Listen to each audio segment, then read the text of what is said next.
Why do we keep coming back to TED? We got to meet some of the most interesting speakers here today. Neelie Kroes ran off in a bit of a hurry as she had to go back to the commission, but Scott Thomas was pretty interesting, right? Scott Thomas was great. I mean, he's out of politics now, which is interesting, but working on a campaign like that, I think would have been life-changing anyway. Yeah, so Scott Thomas is one of the people behind Obama's electoral campaign, and he had a lot of interesting things to say. It's very difficult, apparently, to brand Europe.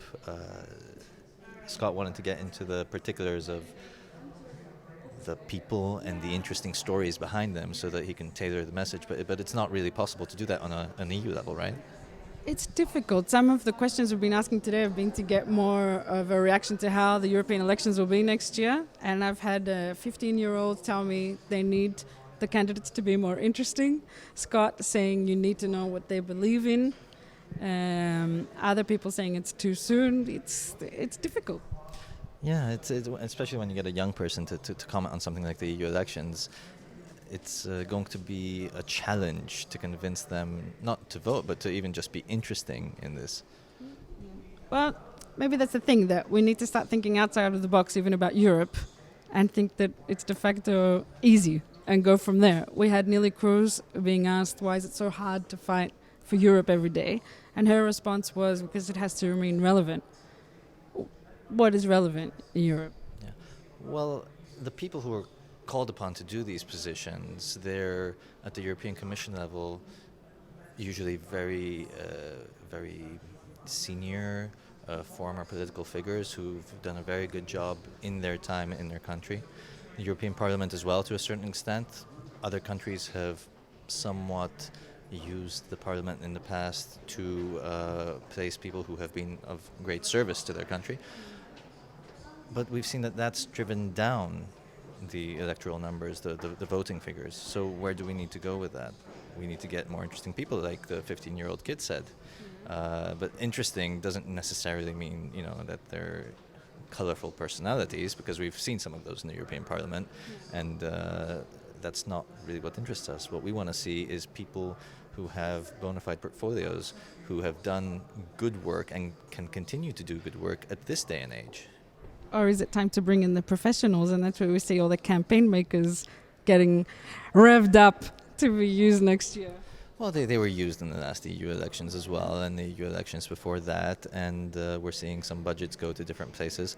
But at the end of the day, it does come down to tailoring messages for the individuals. You can't just make a campaign, an EU-wide campaign. We have to glocalize, as it were, and look at each individual EU country, see what the problems they're facing are. In Greece, it might be something like illegal immigration or legal migration, being on the borders of Europe.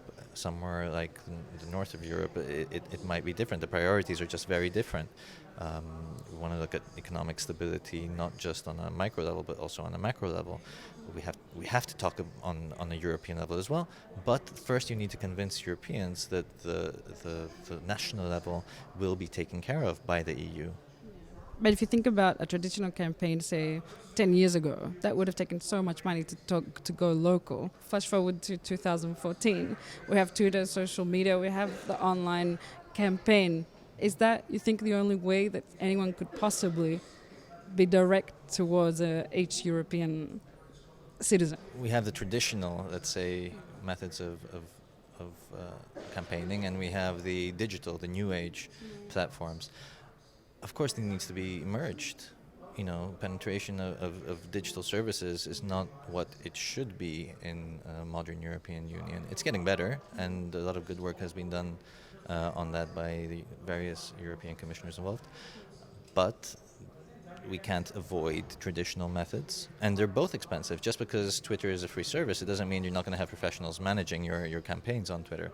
Can they be effective? I don't know. I think that what Obama did is not necessarily replicable in Europe, in the European Union. Why is there such a low voter turnout for European elections? Traditionally, up until now, we'll see what happens next year. There's different reasons every election that the numbers keep falling.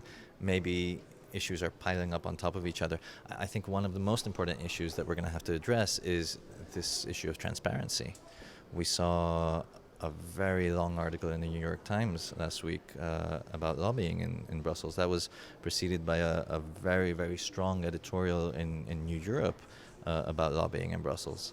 And it's one of these things that makes people very Brussels averse. Lobbying is not the most transparent in Brussels. It should be more transparent. They have this registry. Is that enough? What do you think?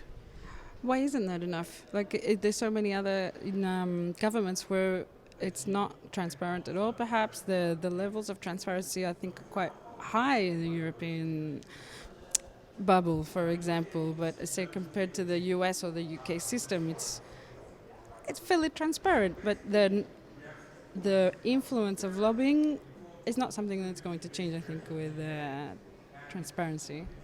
Sure, I think we've got to look at lobbying as an entire issue. Lobbying is about informing political personalities who sit on committees and who are making decisions and are not aware 100% of the scientific facts or the political facts, the economic facts behind their decisions, how they affect them. So lobbying really is about transmitting information and making sure policy leaders understand how important this information is for the stakeholders involved. What we're seeing is a very intransparent process of how that actually happens.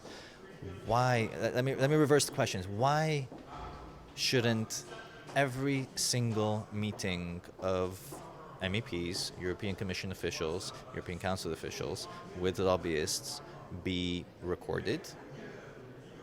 MEP X met with lobbyist or NGO representative Y on X of November, and they discussed issues 1, 2, 3 for half an hour at X person's office. Why shouldn't all that data be available online for people to see? For everyone to see, or for those who request the data? I mean, apart from administrative costs, I would say that should have been already in place in theory. If we're talking about a process which is theoretically transparent, there's nothing. I'm not saying that all the sensitive commercial information is transmitted to everybody, but which policy leader met with whom, when, and why, not just upon request, but the complete details on the internet, public for everyone to see. I think that would put people's mind at ease. If you have members of parliament who are drafting reports on specific issues, on, say, tobacco, and you know that them or their group leaders or their party colleagues met with 300 tobacco lobbyists in the past 2 months, that's information that people should have, especially if at the same time they're not meeting stakeholders from the other side of the fence, so from health organizations or from consumer protection organizations who have a different opinion on the matter. And I think if you ask any given lobbyist, they will say that lobbying is a normal part of the democratic process. So I can't see why we can't take the further step to the complete transparency. But so some of the steps are lacking in the Transparency Committee in the European Parliament, for example. What is it that's blocking a further transparency? Or admin costs? No? I haven't heard anyone talk about a complete lobbying transparency, to be honest. The one question that's been raised in the circles of some, let's say, people who are very pro-transparency is why should lobbyists get full access to the European Parliament? Why should they be given passes? And on the one hand, I understand that would make life very difficult for lobbyists because it gives them less access to the people that they need to access to do their job properly, which is not something criminal or illegal. But if they're there to see an MEP, why shouldn't the MEP just sign them in? They're there to make specific meetings or to go to specific hearings. Why shouldn't that be a process that they just have to be invited to go to? I'd really like to get some more opinions on this, like from MEPs, from the admin in the Parliament. We should expand the New Europe coverage even further, I think, of what would be the steps to X amount of transparency like a step further from where we are today. I think what we're talking about now, it's not about making people's jobs more difficult. It's about making the possibility for corruptions, for corruption, the possibility for corruption, making that less easy. Because Brussels is a place where there is a lot of corruption. There are people getting bribes under the table, and we've seen that in the past. We've seen it in proven cases of members of parliament. We've had alleged corruption of European commissioners. We've had directors of the European Commission allegedly being bribed with cases that we don't know whatever happened, to be honest, because waters are a bit murky there. But we don't want that to be easy. We don't want a member of an NGO to be able to go to a member of parliament and say, listen, we have interests we can help out to champion. It happens in the best and the worst of countries. Corruption is there and we need to fight it. Does that mean that we have to make lobbyists' life more difficult? Maybe. See, we're even at an event like this, and we're still back to EU speak. How are we going to break out of the European box? I guess TED is about innovation. We have to step back, step out of this very confined Euro bubble, and look at how we can innovate, and then bring this innovation back into the bubble.